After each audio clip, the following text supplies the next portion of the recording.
reason it's not showing my record.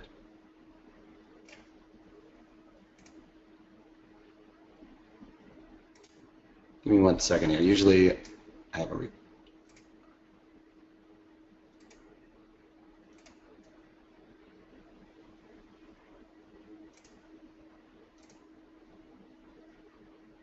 Sorry guys. Usually I have a record button on here and it was on here a minute ago, but I don't know what happened to it. All right. This session is being recorded, just so you guys know. So one thing I say at the beginning of all of these webinars is when you get this sent to you in the email, watch it again, right away, just because it makes it sink in. Anytime you, even in classes or anything else, review your notes. Shortly thereafter, it will really make it sink in, and if you wait, 3-4 weeks, a month or so down the road, and decide to go back and kind of try and refresh your memory on something like this, it's just not going to stick as well as if you re-watch it again. It will really sink in and help you learn it much quicker. This segment is going to be on great option strategies to take advantage of earnings. Well, we're going to be using the same option strategies that you would normally use, but we're going to tweak them a little bit just for the earnings. And I'm going to go into detail later on in the webinar as to what I look at and how I approach these different earnings events or binary events. And with an earning event, it's the same as a binary event, like an FOMC or something like that, which would be a binary event as well. Which is what we would do on the floor kind of thing. All right, my name's Eric Wilkinson. Some of you may recognize me as from CNBC, Fox Business, or the Wall Street Journal, for where I commented on everything from economic to geopolitical and market analysis. I've been trading my own money for well over 20 years now, and I'm not here to tell you that I'm going to make you rich or that I'm going to make you a millionaire, but I am here to help you learn how to take control of your finances, manage your own portfolio, and most importantly, manage your own risk. I've traded in most markets throughout my career. From the Chicago Board of Trade, I've traded everything from stocks, financial futures, commodity futures, currencies, and options on all of those products, and in most market conditions. I've been trading my own money since like 1993, so I've seen just about everything. Now I have to go over this little disclaimer before we move along, just so you know that any opinions, news, research, analysis, or any other information contained here or material provided by Pro Trader Strategies, associate companies, is not considered to be investment advice. It's for general commentary or for your educational purposes. The reason why we can't give you any investment advice on a particular stock or underlying or strategy is because we don't know your risk parameters, we don't know what's in your portfolio. Therefore, what I'm talking about could be counterintuitive to what you're doing. And please remember, past performance of any trading system or methodology is not necessarily indicative of future results. All right, this is going to be on earnings trade setups. Like I said, we're going to be kind of using the same option strategies that everybody's kind of heard about. The naked put, the naked call, call spread, put spread, and iron condor, straddle, strangle. I don't really like to use the straddle as much as I use the strangle and the iron condor, so I'm going to not really talk about the straddle. There's just too much volatility involved in and around options, or earnings events, that I don't really like to play around with that. What we are going to try and do is really take advantage of the collapse in volatility. We used to call it volatility crush on the floor. It's really when the volatility around these events is really pumped up because everybody is trying to place their bets, and volatility really gets pumped up, which pumps up those premiums.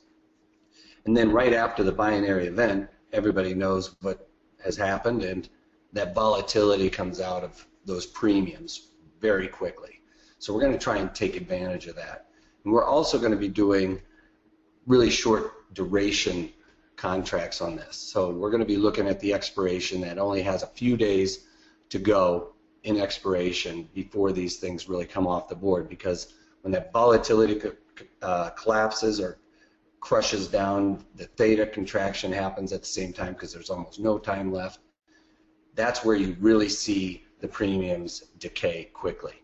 And if you've watched many of my webinars or any of the daily market commentaries, you know I am almost exclusively an option seller. The reason why is because you're fighting an uphill battle when you're buying options. You have to have so many different things going your way that it makes it almost impossible to make money. Yes, you can hit home runs, but your probabilities of success on those buying strategies just aren't going to make you money consistently. And you could go broke waiting for that to happen. And I've known a lot of people to make a lot of money buying options, and I've almost seen a lot more people go broke trying to buy option strategies. The thing to do with selling options is you're going for singles, doubles, sometimes triples. You're not ever really swinging the bat for the home run, which is what you're doing when you are trying to buy a strategy.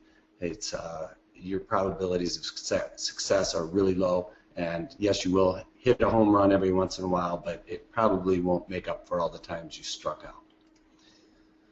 So on the earnings trades, if we're looking at a bullish assumption, if you have a bullish assumption on something, say for instance, I recently did a couple of them, but just today I did one on Visa. You're going to be selling a naked put or naked put spread, and I'm going to go into this in more detail when we get to the platform. It's just a little bit easier. I don't want to bore you guys with a ton of slides. And if we're looking at a bearish assumption, obviously we're going to be looking at selling a naked call and or keep in mind, when I'm doing these strategies, I'm exclusively going to be looking at selling premium in these, because I'll show you why buying the spread just won't work even if you're directionally right a lot of times, especially because of the volatility crush. And if we're looking at a neutral strategy, just say, hey, I don't know which direction it's going to go, and that's safe to say. As a matter of fact, most of the time we should be neutral on it because we really don't know. I've been doing this for so long, I always think that I do have an idea of where it's going to go. So, and there's nothing wrong with that either. But at the end of the day, in the back of my head, I know that I am not 100% positive which way the market's going to go on any given day. But if we're going to be doing a neutral strategy, we're going to be looking at a straddle, which could be made into an iron butterfly. If you're in an IRA or something like that, you have to have defined risk to these strategies, and I'll go over that as well here shortly. But I like to stay away from the straddle. That's why I kind of put that in orange. But the strangle is something that I like to use a lot in these different types of binary events, or the iron condor on something like the big flyers, Tesla or Google or any of those, because they have the really big moves. And when they have the big moves that it's going to blow through my strike, then I want a little bit of protection on those. So that's why I like to do the iron condors on something like the Googles or the Teslas and things of that nature. Now we're going to be looking, oops, sorry, I got a little ahead of myself. The market maker move, and the calculation for this is given to you on the TOS platform. If you don't have it done for you, then the way to figure it out, and the way that we used to figure it out on the floor, is you take the at the money straddle and multiply that point by 0.85. And why is it 0.85? To be quite honest, I am not 100% sure why that is. It's just kind of one of those things that I learned that is a given. And I've asked several people, and they're always like, it's just 0.85. And I haven't ever done the math on it, but be assured that it is very close to the algorithm that like TOS uses. And where do you find this market maker move? It's right here. That's what this is. It's the market maker move. Those are 3 M's right there. So this is the market maker move for Zyop, which was coming out with earnings right here after the close. And let me just circle it real quick. So that's the market maker move. So you know, 64.7 or 65 cents for all intended purposes. And I only did this because a lot of the ones that we're going to be looking at don't have the market maker move yet, but if you're very new to options, this is the straddle, the one that is right there at the money. And you know, you could basically say that it's a $1.20 or $1.10 times 0.85. So it's an expected move of about $1 on this. So what I like to do is I take this market maker move. Well, it's not. That's not coming out right. $1.80. That's why, because my math is off. For some reason, this is off a little bit from my math, but rest assured that usually comes out correct. Excuse me. So 64 cents. So what I would do something like on this, for instance, is I usually take the market maker move on something like a Tesla, and I will double that market maker move, and that's where I'm going to pick my strike. Now, usually what's going to happen is that's going to land at around 1.5 standard deviations away. And if you're not very familiar with standard deviations, this is what a standard deviation bell curve looks like. So a 1 standard deviation move is right here at 34.1%, which means that you add up all of these percents together, and that gives you about an 84% probability of it not landing there. So 84% of the time it will land in this side of the bell curve. Now, when we're looking at something like doubling market maker move, sorry, this is a little bit more fuzzy. We're going to be looking at the, you know, the 6 delta or the 10 delta, which is right here at the 1.5 standard deviation move, which means 90% of the time it's going to be landing out of the money. So when we're talking about the deltas, I'll go into that a little bit further also, but the delta that you see on the option chain is basically the inverse of your probability of being out of the money. So if it's a 16 delta, your probability of being out of the money is 84%, or you know, your probability of being in the money is 16%. And you can figure that out with any of those deltas along the options chain. So these are your deltas along here, and those are your probabilities of being in the money.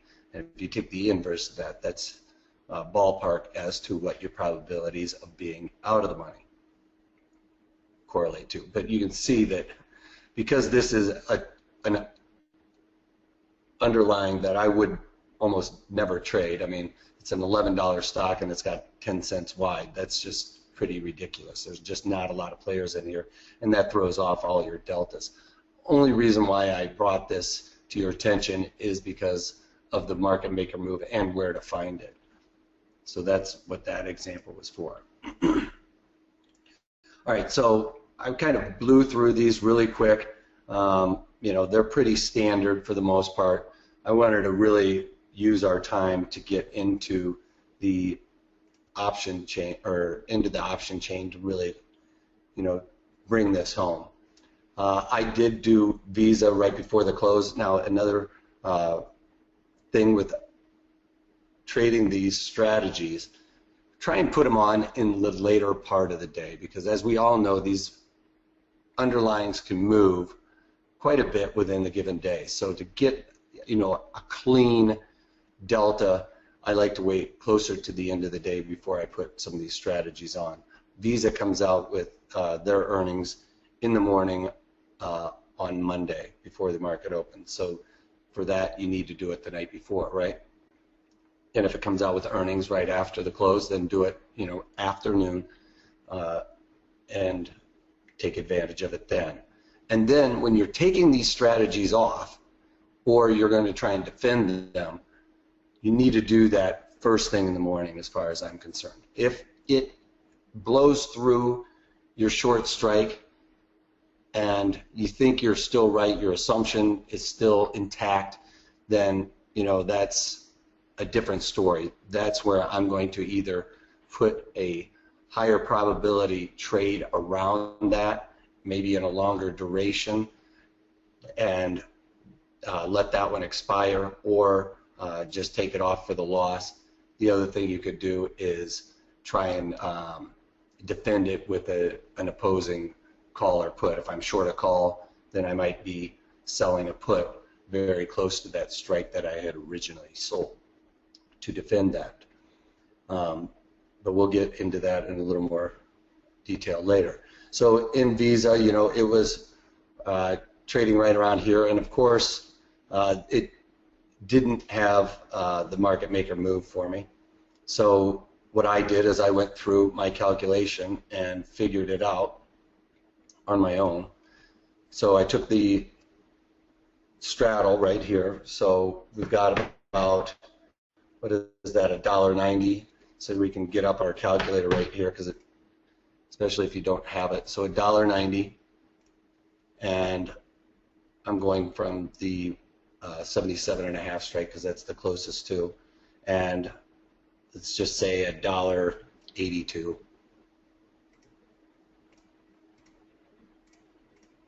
And you can click it up here so it gives you the straddle prices too, but this is just for your purposes. All right, so we get that, multiply it by our 0.85, and we get like a $3.16 move. So on something like Visa, I have a directional assumption on Visa. I also believe that Visa has a very strong tendency to beat the street on their earnings.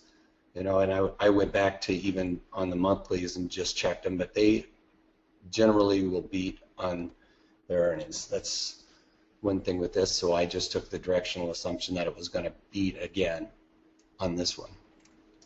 So we came up with that $3.16, so I subtracted that from the 7.5 and, you know, ballparked it right around this $73.50. Plus, it's the delta's changed a little bit since I had done it, but must have sold off a little bit. But I was looking at like the 16 delta because that's one standard deviation move. I don't really see it going outside of that. So plus, if you just add the $3.16 to this, that's going to put us, you know, out of the money from the market maker move that we came up with. Now, again, if this was something like Tesla or a really high flyer, then I probably would have doubled that and gone about $6 away from where it's trading and done the 71.5s or the 71s. But as you can see here, I'm just not going to collect very much money for that. I'd like to at least collect something like 30 cents for this trade on a minimum. 30 to 50 cents is what I'm looking for. And if I check my notes on Visa, I think I sold it for 46 cents. So yeah, I think I sold that for 46 cents. So obviously the market came off a little bit since I put that trade on. But that's how I look at doing the naked strategies. Now, if you're in an IRA and you wanted to pick these strikes like this, or like the 16 delta, one little cheat to this that you can do is you can go way out of the money on these and then buy your defined risk, and that kind of allows you to do that in an IRA. So and try and collect your 30 cents or so. So you could go way up here or way down here to the maybe the 63 puts. Now it does define your risk, but at the end of the day, you know, that would be like a 3 standard deviation move. So it's not really going to save you a whole lot by putting that trade on. It just makes it compliant with the IRAs. Does that make sense so far to everybody? I know I'm moving along pretty fast. So let's look at a couple of trades that are coming out. You know, I also will not do the strategies on something that really doesn't trade very much, like that Zynga. You know, there's just not enough open interest. There's not enough players in here. And when the volatility gets real big and after these earnings come out, the spreads get a little bit wider. So if you are looking at something like that Zynga, then you are looking at a 10-cent wide on a $10 stock. When that comes out, it could be 15, 20 cents. And so I always stay away from that. Like this is tighter at a $70 stock or an $80 stock than that one was at a $10 stock, because there's just not enough people in there playing around with that. On this, Raymond's asking, do I buy my naked puts and calls back at a 50% of max profit, I believe is what he's saying. 50% of max profit. If I get that like in a day, Raymond, if I put this trade on, like say just in the afternoon, and I see I get a 50% of max profit before the end of the day and I don't have to take it into that binary event, absolutely.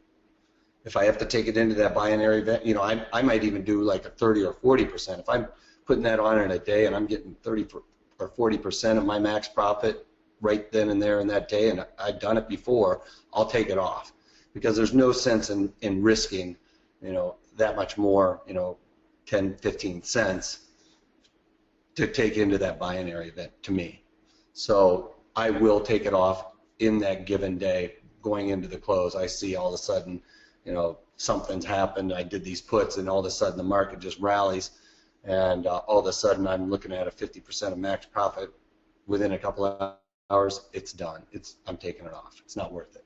But the next day on the binary event, I don't really look at a percent of max profit on that. I'm trying to cover that within like the first 15 minutes of the day, unless it has gone through my short strike. Then I'm going to kind of massage it a little bit. I'm going to be watching it maybe on a 15-minute chart, see, you know, check out some support resistance areas and stuff like that. So, and, you know, cross my fingers, I guess, sometimes.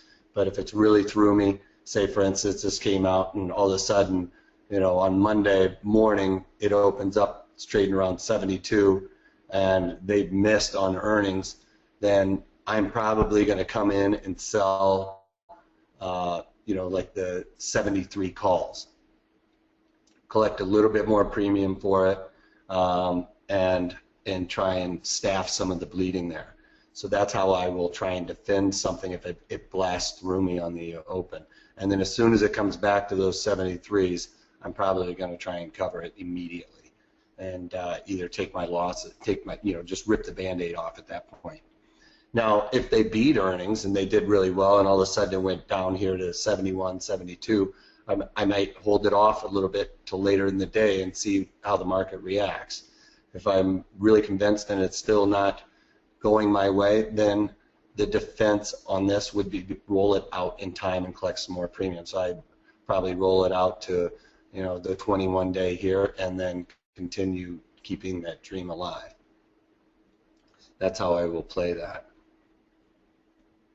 You know, with this one on Monday, I'm going to have, you know, 4 more days to play with it if it really blasts through me. It's going to really depend on your feeling. Trust your gut feelings on all of these trades every single time, you guys. It doesn't matter how long you've been trading.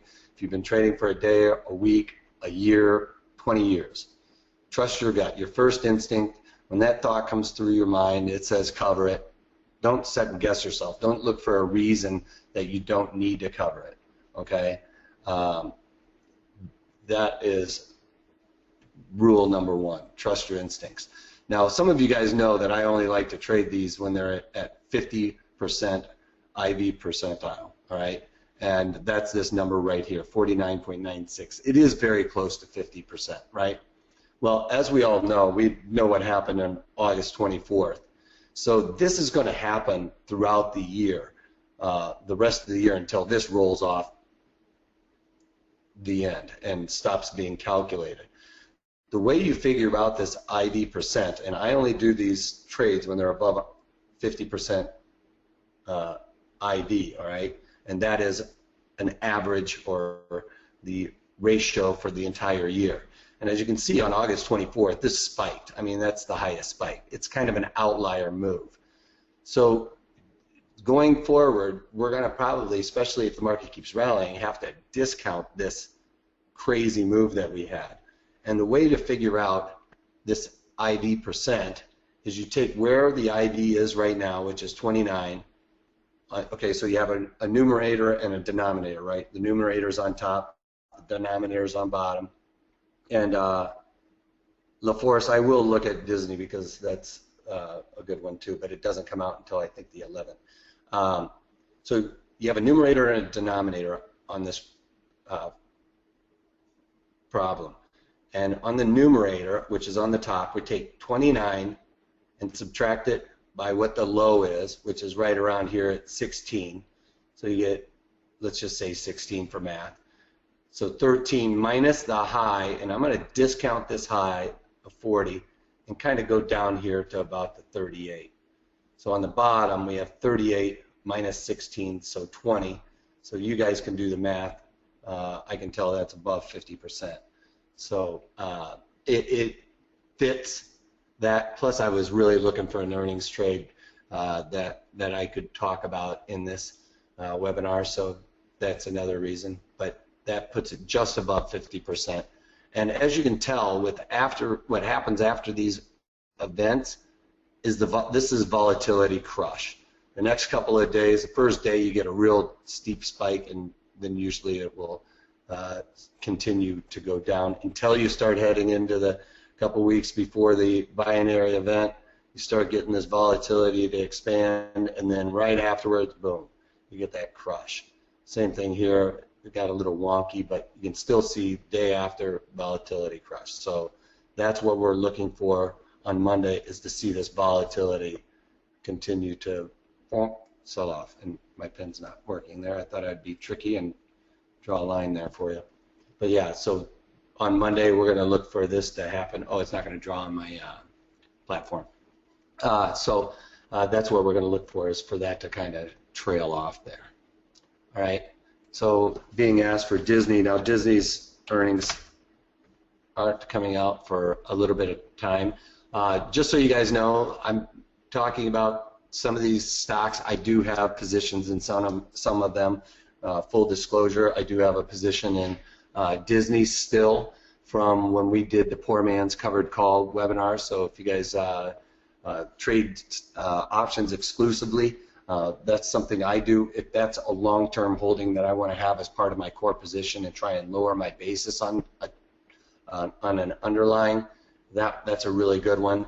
And with this Disney trade, as a matter of fact, we put it on way up here right before it took this tank, and I think we put it on like well in here, so it was looking pretty good for a while, and then we just got crushed on their last earnings call when they beat. But anyway, so I've been rolling down my short calls that you cover against your long duration, which are like the 450 some odd days out, and I've continually rolled those down. So I'm back at a profitable position on this, and I added a little bit to it. But it's gone through a couple of my short calls, but I'm still profitable on it because I've been able to collect well over $5 from rolling those calls throughout. So I'm hoping for a little bit of a sell-off to get down below this 110 area for that. So for Disney, it is traded quite often. It's not going to give me the market maker move because it's several days away, but again, you could figure out what the market maker move is in the next 7 days. Why is it?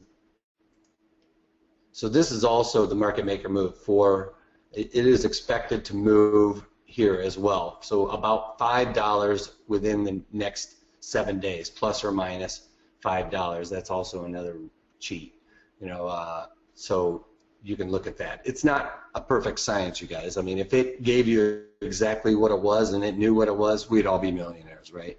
So it's just the way the options are pricing in.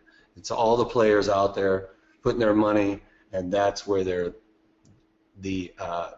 volatility is predicting that move. Very similar to what we talked about. They have a little bit probably more robust algorithm than taking the straddle times 0.85, but it comes in very close. So that's what it's expected to do over the next seven days, plus or minus $5, and I'm hoping for the negative $5, to be quite honest, going into that earnings event. So this would fit the bill.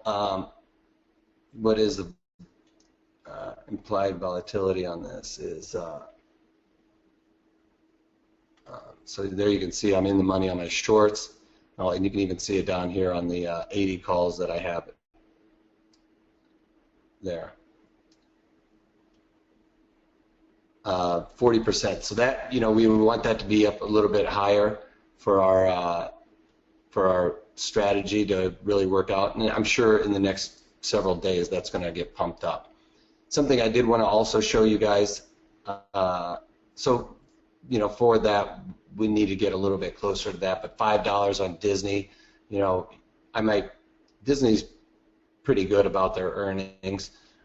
So I would probably take this $5, $6 move that's on the $5 move up here, and, you know, go about $7, 1.5 times. So $7 would put it, plus $7 would put it about the 106-ish area, right? So that's probably where I would do it. Maybe even just go to the 105 to get that 10 delta. That gives you 1.5 standard deviation move, okay?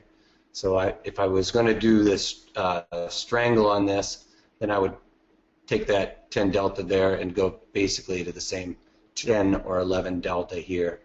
You know, if I'm more bullish, then I might bump it down to this 8 delta and stay with the 10 delta.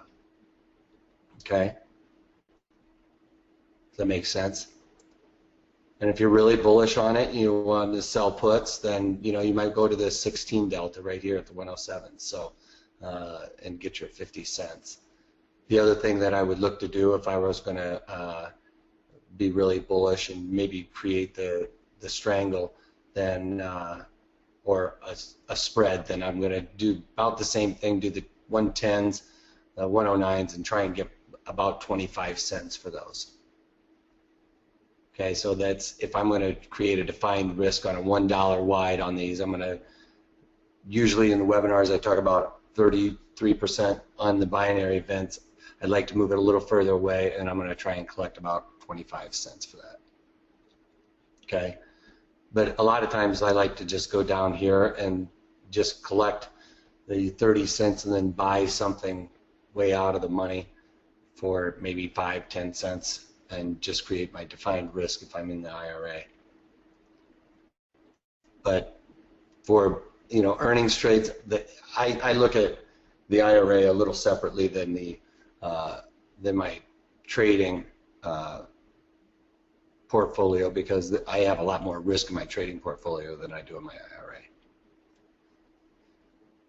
IRA. So that's that one. Now here's something I wanted to show you guys with the volatility. The reason why I want the high volatility on this is because when you get that volatility crush, I can be directionally wrong and still make money on this. And the way you can play around with this and see what your risk is a little bit easier is you go down to this theoretical price mark, all right? So right now, if you look at Macys, it's, you know, 92% implied volatility percent, which means it's, you know, way at the upper end. It's even further than it was on August 24th. So there's been a lot of hubbub that Macys isn't doing too well. So they've been doing sales early and everything else. So a lot of people are getting a little nervous with Macys. But let's just say that this was going to come out with their earnings on Monday. And Monday is the, what, 2nd, I think. So Monday is the 2nd. So let's just say that the earnings was going to happen on Monday, but we'd want to change this to what Monday is, the 2nd. Okay, so that's what's going to happen there. Now, let's just say we took our probabilities here. So let's pull up my calculator real quick. Whoops. Probabilities here, cancel that out. We're going to take the straddle, which is the 51. Straddle is really at the money. And we're going to take the, let's just say $1.10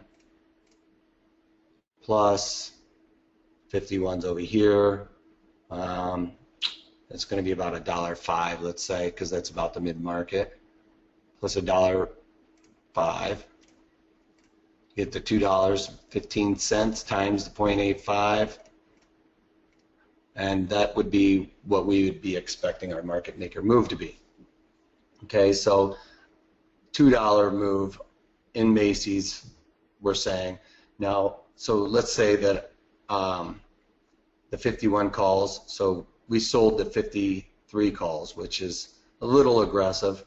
Let's just say we did it the way we're talking about. So we're doing the 9 call, or the 10 delta or the 9 delta. So let's just say I would probably want to collect at least 30 cents for this, so I would do this one. So 53.5. Okay, so let's say we sold this 53.5 for 30 cents. Okay, so we sold the 53.5 for 30 cents. Then on this day, it just so happens it rallies $2.50. So it rallies $2.5. So the price adjusted should update. So 53.5. So now we're like looking at, let's even move it up to 50, goes through our strike. So now we're looking at it being in the money. Our 53.5s, this is going to calculate our 53.5s are now in the money. And now you can tell if it went in the money, we would be down money. We sold it for 30, it's trading for 95. But as we talked about, volatility starts to crush on this. So it goes from 90 to just say even 70, which is, you know, still pretty high. You know, you can see most of these stocks are well below 70. After an earnings announcement, that would probably be even less. And we hit enter. We can see that our 53.5s are making money. Even though we're in the money now, because we took advantage of that high implied volatility, when that implied volatility crush happens, you end up making money on this strategy despite. Does that make sense to everybody? This, you know, TLT, this is actually Macys. TLT is right here, and it's just in there, but I have Macys up here. TLT is just a default thing that I look at, so it may be a little confusing. Maybe I'll just do that. But the underlying is Macys.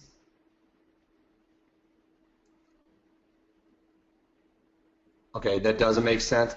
This just gives you a mathematical, somebody's saying they don't understand what I'm saying there.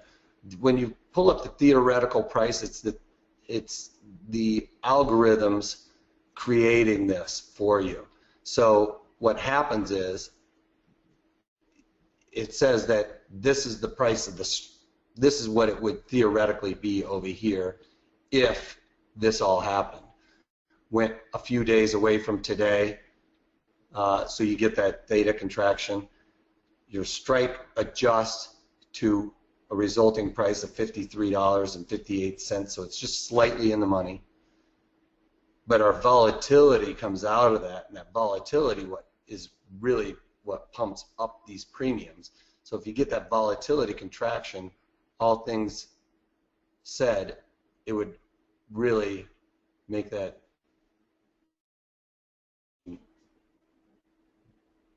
be worth less than what we paid or what we sold it for. So you would actually make a little bit of money there. You know, obviously, the closer to these would all be well in the money now, so they're going to be worth a little bit more. You're going to have a lot of intrinsic value in it. You know, you're going to have $2 of intrinsic value, so that's why these don't go down that much. This is only going to have, you know, what, 20 or say 8 cents of intrinsic value and 12 cents of extrinsic value. So that's the very important thing with high implied volatility. That's why, you know, you wouldn't want to do something like, say, Google and see that implied volatility go up. Oh, that's Google. I don't. Where's my Google? Anyway, it'll fit the purposes. So what was I going to say? So with 45% implied volatility, you know, this is giving you a theoretical price if it crushed, but if it went up by 30%, which isn't that far out of the realm, going to 70 something, then you can see what happens. The prices. I mean, even if I was directionally correct on selling a call, let's say it goes down by $2.50 or $2.60, makes it 708. I bet I'm still losing money on these. So yeah, see, if implied volatility goes up, even if I'm directionally right, I shorted this call at say $2.75, it's now worth $9.63, despite the fact that I'm directionally right. So that's why it's important to pick something with really high implied volatility, because you want that to go down, right? And the other thing with you know, being directionally right, when implied volatility goes up, you know, that happens a lot in the put. So if you're buying puts thinking the market's going to go down, and the market did go down by 20 or $2. $2 isn't very much in Google. Let's say $20 in Google, and it goes down, you know, from 710 to 780 or something like that, or 770 even. You know, if we had done these originally and bought these puts, I guess the theoretical price goes way up when it does that. That wasn't a very good example, but you know, that you would have made money on that. But if the implied volatility goes down and you're directionally right, you know, you could still not make money on it. So that's why I don't buy it. What is a margin on selling a straddle or a strangle? You know, it's going to vary with the underlying. So the best way to do it is, you know, if you're going to sell a straddle, that would be at the and on Google, I would not be one to leave a naked, do this as a naked strategy for one, unless I was really, I would, on Google, like I said, I would go probably outside of 2 times the market maker move on this, especially if I was going to be doing it naked, and I would do it, you know, as maybe a 1 lot, or, you know, if you're normally trading a 10 lot, it would probably be a 1 lot. If you're trading a 5 lot, I would seriously reconsider doing a 1 lot in Google. For one, it's going to tie up a lot of margin, and it's going to be a massive portion of your portfolio in regards to what it is. I mean, if you have a $10,000 portfolio, Google is probably not something you want to be messing around with. Beside the fact you wouldn't probably have the money to be able to take it on. So you can, it gives it to you. So if I was going to sell Google, and the way I do it is, so wait, hold on a second. Let me get back out of this. Go to the gamma and the delta. So, you know, we'd be looking at this 10 strike, selling that, or the 10 delta, I'm sorry, and then going to the 10 delta here and selling that as well. So I usually just manually do it, hold down control, hit the sell button, and then you can hit confirm, and it will tell you. So as you can tell on this, its buying power effect is pretty massive on a 10 lot. So you know, you'd have to, so it'd be less if we went down, but it would be by 10, so it was 100,000, so it'd be about $11,000 for a 1 lot on that. So it's all going to vary on the size of what the underlying is, and Google is one of the big high flyers, right? So that wouldn't really be that good to do. So I'm going to, do you guys have any stocks you want me to look at? I've been touting I was going to talk about Tesla, because it seems like everybody loves the Tesla. Let me get rid of that. I don't want that on there. So Tesla, again, it's not going to give me the market maker move on this, but we can figure it out. I think it was, so 18, let's see, here I'll pull up this calculator instead of doing it on my phone so you guys can see it. So let's clear this out. So the market maker move, we're going to figure is 07, so this is probably the closest to it. So 875, did somebody, when's Facebook's earnings?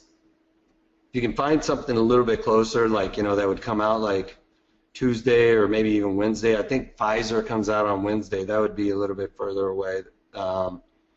Things I saw on Tuesday would have been CBS, Groupon.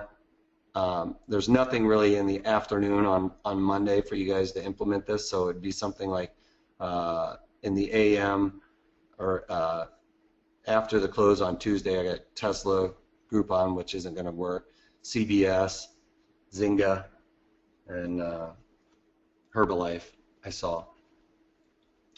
So if you need to figure out the market maker move, like I said, we'll go $8.70 just as a ballpark, and then on the upper end we're going to go about $9.35.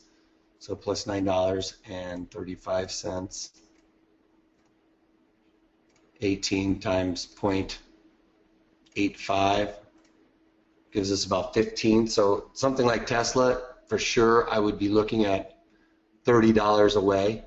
So if we're looking at this $30 away, I'm going to be looking at the 65s-ish, maybe the 70s. So yeah, or actually it would be the 70s or the 75, sorry. So it's 70s or 75s, that puts us right at that 10 delta. Now, if I was going to go naked, I would bias to the downside. If I was going to look at putting on a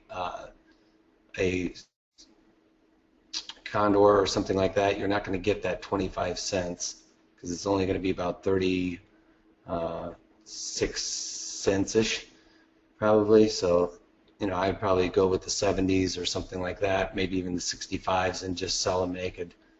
Because as I said, this delta is being delta of 0.03, so that puts you at a 97% probability of being out of the money, which is probably very close to a 2 standard deviation move. So very unlikely that that's going to happen. Although I'm bearish on Tesla, sorry guys, I don't know if you guys love Tesla, but I don't see it right now. I think they're overpriced already. So and then going $30 higher at least puts us right at that 10 delta. So if I was going to go naked, I'd probably move it up to here, try and collect about 35, 40 cents. And if I was going to go with a spread, then I would probably sell these 10s or 10s or 13s, and then buy that option to define my risk, $2.50 wide on this side. Maybe you'd go here and get the $2.50 wide there, and that creates the iron condor. And then immediately close it. To sell naked, it's a lot more. I think the math on it is, I used to know the math for sure, and I've kind of lost track of it, but I think it's like about 10% of what 10 or 20% of what the underlying is. Let's just see if it'll give us what it is. So we go to naked selling on this. So $20,000 that's on a 10 lot. So it'd be about $2,000 on a 1 lot. So they're going to basically try and get you for everything on a naked one, especially on the call side, because they think if you get assigned on it, you got to have the money to be able to do about 100 shares of Tesla. So if you did 100 shares of Tesla, that'd be $21,000. So it's about 10% of what it would cost you to buy 100 shares. Does that make sense, Raymond?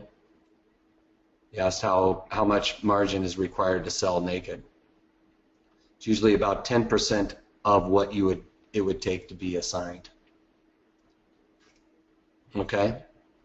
And that goes for any of it. So, you know, like when I was giving the example of buying something way out of the money for, say, 10 cents, you know, to simulate that. So if we were going to do that strategy where I'm selling the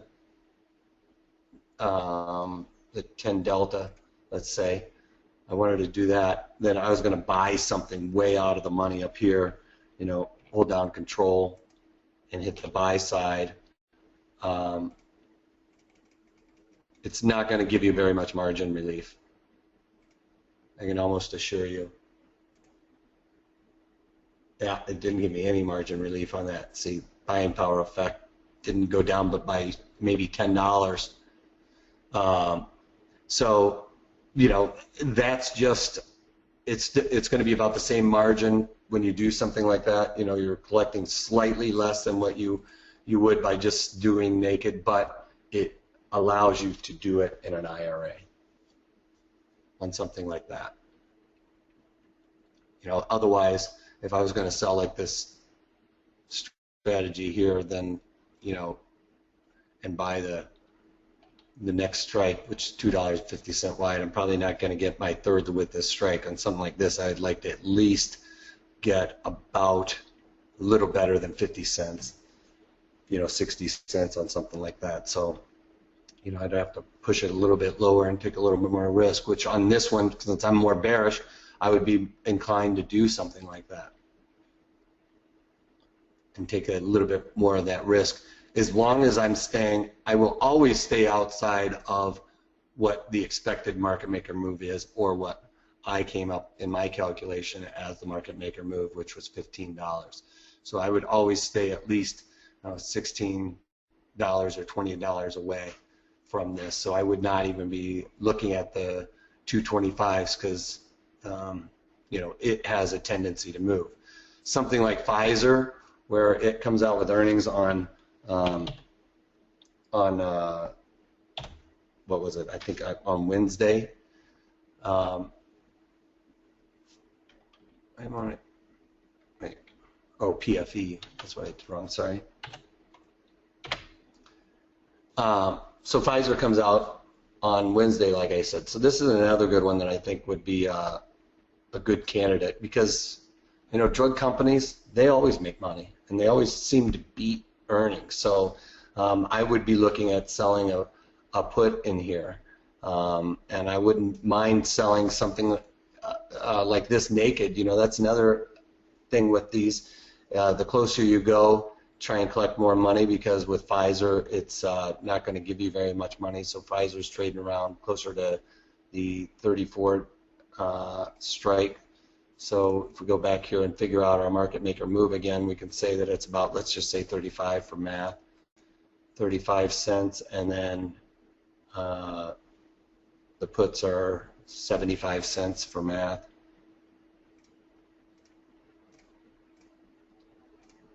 Times 0.85, the given.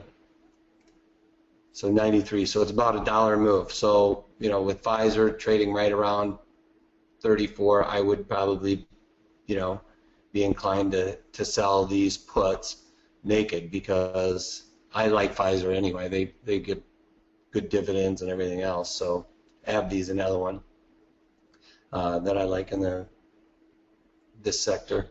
So, you know, and this is something I wouldn't mind being put to me, but if you look at the charts, you can tell Pfizer has a tendency to make money and pop on their earnings. Oh, that's the Fibonacci. So, you know, that's something to look at too. And those high flyers like Tesla and Google and Amazon, you know, you don't know if they're going to make money or lose money every single day, and they're, you know, in my eyes, a lot of times overpriced, other than I think Amazon does a really good job of spending all their money that they make on acquiring new companies. So, you know, that's a different beast, really. They're just getting bigger and bigger.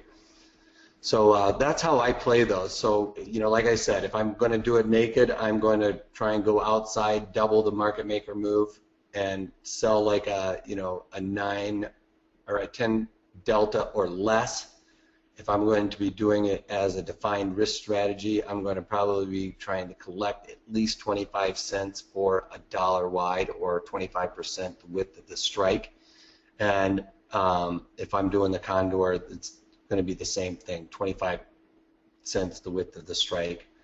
And if I'm doing the strangle, I'm going to be looking at the 9 or a 10 delta. And you can play around with those, you know, if it's like a 10, 11, you know, 12 delta or 9 delta going down, you know, if you can play around with those deltas depending on your assumption too. If you're slightly more bullish, then, you know, I would push this out to maybe the, you know, 8 delta and then sell the 9 delta here. So that's the beauty with these, is like if you have an assumption or a bias, you know, you can still play around with that. You know, I would be worried about the upside in Pfizer, in my eyes, just because, for one, when Hillary came out and said these guys were all price gouging, that's when they all got real hurt. And I think it was like right around in here, she was like, oh, they're all price gouging, we got to do something about it. So they all took a tank.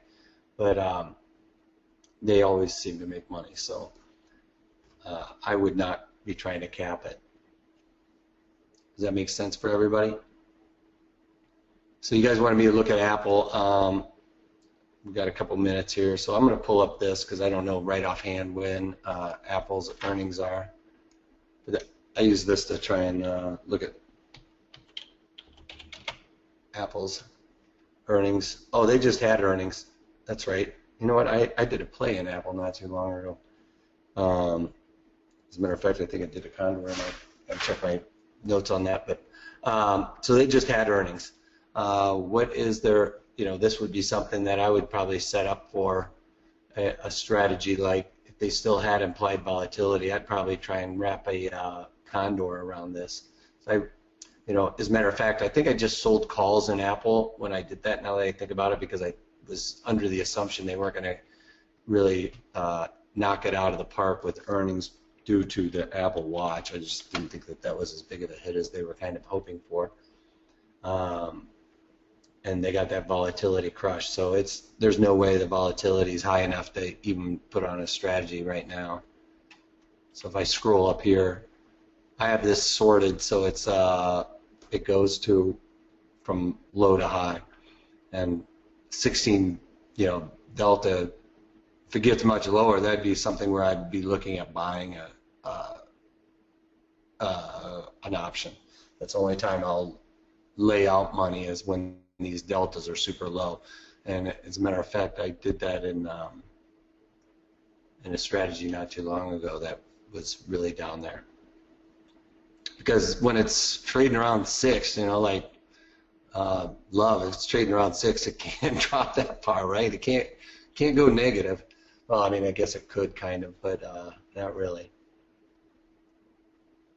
All right, so that's Apple. You know, they already had their earnings. It wouldn't fit in this strategy. And Facebook's probably around the corner. So Facebook's earnings are coming out on the 4th. So yeah, that's Wednesday, right? So we can look at Facebook. So again, I'm going to run over probably. Facebook's trading 102. So we take the calculator out because it's not going to give us the market maker move again. And $3.27 plus, what did I say, 101, right? Did I give the 101? Oh no, I'm sorry. 101, so $3.75. Let's just 377. 3.77 would probably be about the mid-market. Sorry. $3.77 plus the 101's 375, or sorry, 275. 2.75 equals times our 0.85. So it's expecting about $11.50 move to ballpark it ahead of time, which is going to put us at our deltas. $11 from 101 is about the 90. So yeah, it puts us right at that 6 delta. So that, you know, I'd feel comfortable doing that. Another thing I will do is kind of look at the charts and see where those 90s are way down here. So I mean, I don't really see Facebook getting hurt that bad. They've actually been doing pretty good on earnings lately. So I could see that going to the upside for sure. So I'd be very comfortable doing those 90s. I might even, you know, look to do that trade also. So 90s, and then on the upside, the 101. So we're looking at the 112s. Obviously, people are. You can tell that the skew is to the upside on Facebook. Facebook, I'm being asked when would I use an iron butterfly when I'm really unsure of direction, and I think that I could get tested. If I think I'm going to get tested on something like Tesla, those big high flyer, big market movers are the ones where I usually put the iron flies on. Something like Pfizer's, the IBM's, blue chips, stuff like that, you know, those usually come in pretty in line with expectations. So those are the ones that I usually would take a little bit more risk and do the naked. Market maker move seems to me at $6 for Facebook. Did I come up with something different here? $11. Is yours saying what the market maker move is up here?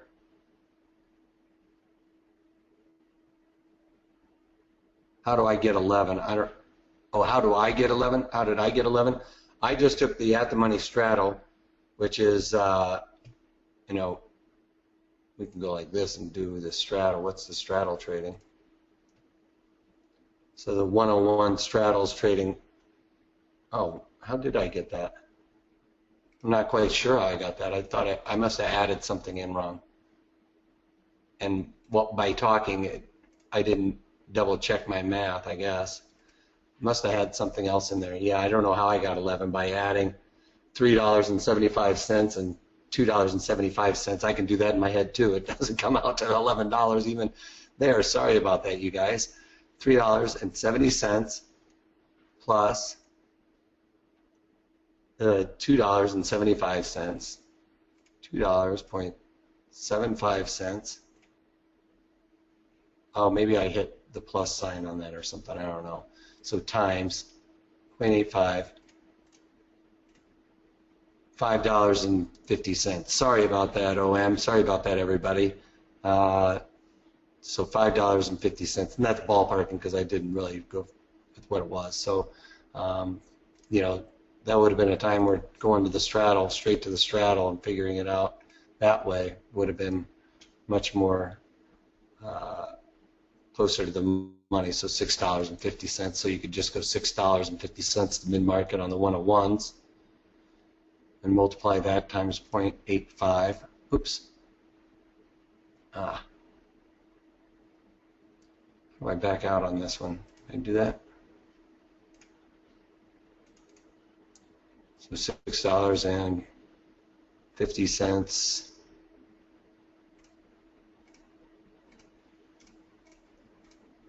Yeah, $5.50 move. Thank you, OM. Sorry about that. Okay, so the skew on the upside with Facebook, I'm being asked, can I explain the skew a little bit more? Well, you can tell, like, the skew, if I go even, let's say it's 101, so I'm going $2 lower, it's $1.87. So if I go $2 higher from the 101s, well, that's not very good. Let's just go with that $6 move to the downside. So we're 101, $6 to the downside. The 95s, which is right around this, 76 cents. And then if I go $6 to the upside to the 7, you can see they're like at 50 cents more up here. You know, I can go all the way up to here to get to the same delta for the most part, a couple extra dollars higher, because, you know, the skew means it gets skewed because when people are buying options, it pushes in a different direction, pushes it in that direction. So if a lot more people are buying options in Facebook, it's going to pump those premiums up because, you know, the sellers, the counterparty is like, all right, well, I already sold Facebook here at, you know, I already sold 60 cents. Now I'm at 64 cents, and somebody buys those 64s. Now I'm at 67 cents. So as people are hitting these offers, the counterparty is, you know, backing away. So that skews this to the upside. And options like, and when the market's rallying, the skew will go to the upside. And then when the panic happens, people are buying puts, and the puts get skewed to the downside. So that's the skew. Skew happens when, and I have that standard deviation curve to show what skew looks like on a standard deviation, but it has a tendency to move a little bit. So this is what skew looks like. So this is your standard deviation, all things being equal. Well, skew to the call side right now is doing this. So the puts are doing this, and shoot. Skew is, let me erase that. Did I erase it? All right, so the skew looks like this. So the puts would be skewed like this, and it goes up, and then it goes out like that. Does that make sense? So skew just means it's getting pushed one way or the other. It's not a very good one, and I almost had a slide ready for that, and I opted out of it.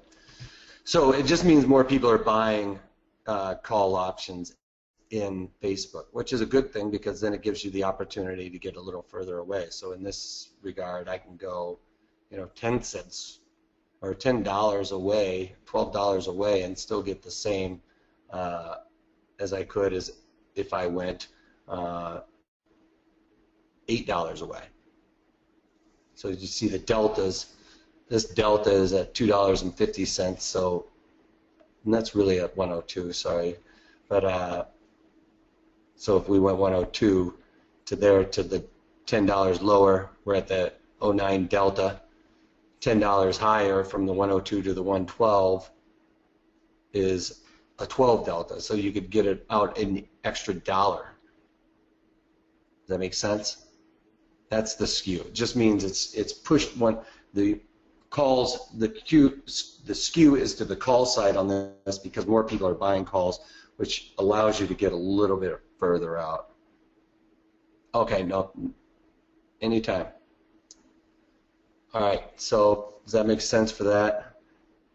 We are really running over. I'm sorry, you guys, but so, you know, look at those Pfizers, that Tesla trade. We'll have to look at the market maker move. I would suggest going twice the move on that Tesla trade and whatever the market maker move. If it says 15, I would probably go 30 and look at that. If I'm doing a defined risk strategy, then I might go a little bit inside of that, like I said, and go to the 16 delta. Naked strategies are the 10 delta for me. And then if I want to simulate this naked strategy, then I'd go way out here and buy something just to make it good. Yes, Trevor Anderson. In other words, the calls are more expensive than the puts, exactly for the same expected move for the most part.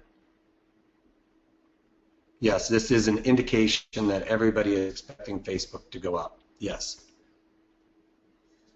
Well, it means the call buyers are expecting it to go up, which is probably a lot of retail traders. You know, people, Facebook, you know, they have everybody. I mean, it's like, I think 7 out of 10 people in the world have a Facebook account or something like that. I mean, that's pretty powerful. It's pretty hard to knock their advertising strength, which is where they're going to make their money. So I'm not a huge Facebook guy, but you know, I can't deny the fact that they are what they are.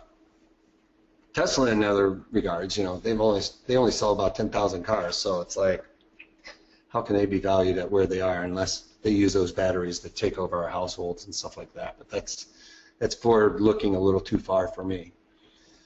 Anyway, that's about all I got for you guys today. Does anybody have any last second questions that I can go over real quick? I hope that all makes sense to everybody. This is how I trade these binary events, and I've been doing it for quite some time. And you know, if you watch these daily market commentaries, I've been laying out 2 or 3 of them a day on it. What I've been doing even all week, I've been putting those out. So I got to get a little bit better at probably, you know, it's hard for me because I like to wait till afternoon and I do the market commentaries early in the morning to really know what I'm going to be doing in those. But I'm going to make a concerted effort to start telling you guys what I'm really looking at for those. That's another reason why I really wanted to do one of these videos, so you guys, when I'm talking about some of these, know where I'm coming from. Okay. All right. Well, that about wraps it up. You know, a couple of things before I let you go. I hope you guys all have a great Halloween. Also, we are still offering this options premium membership, which gets you my daily market commentaries, like I talk about what I'm looking at on a particular day. I even tell you exactly where I got out, if I made money or if I didn't make money, if I had to defend something, how I'm going to defend it.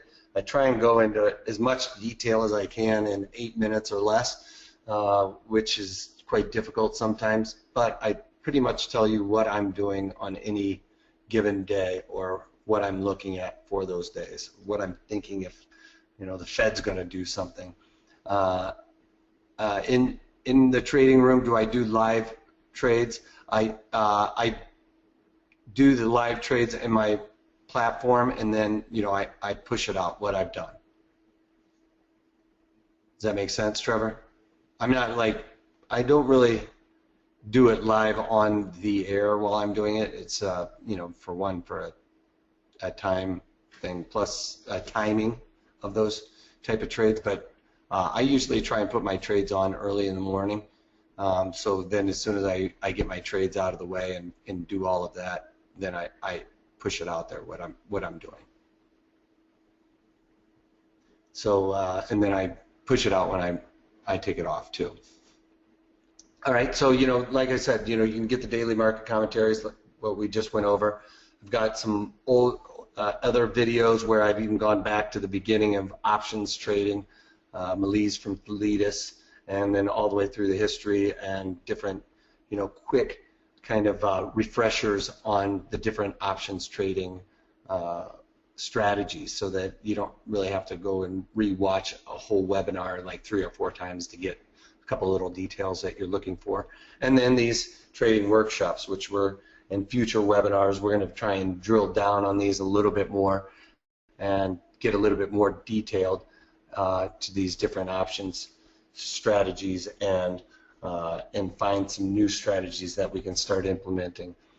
And for the special offer course, you can look right down there in the not the questions box, but in the chat box.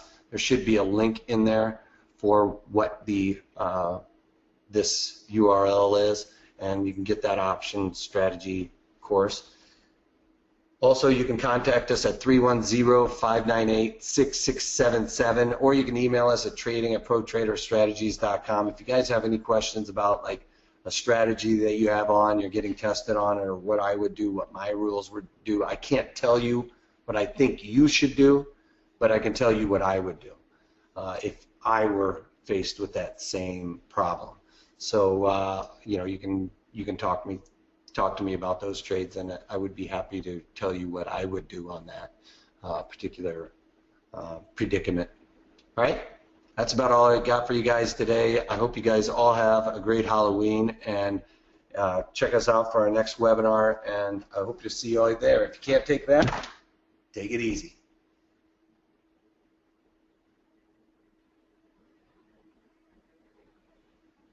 Thanks, OM. Thank you, guys. Take care.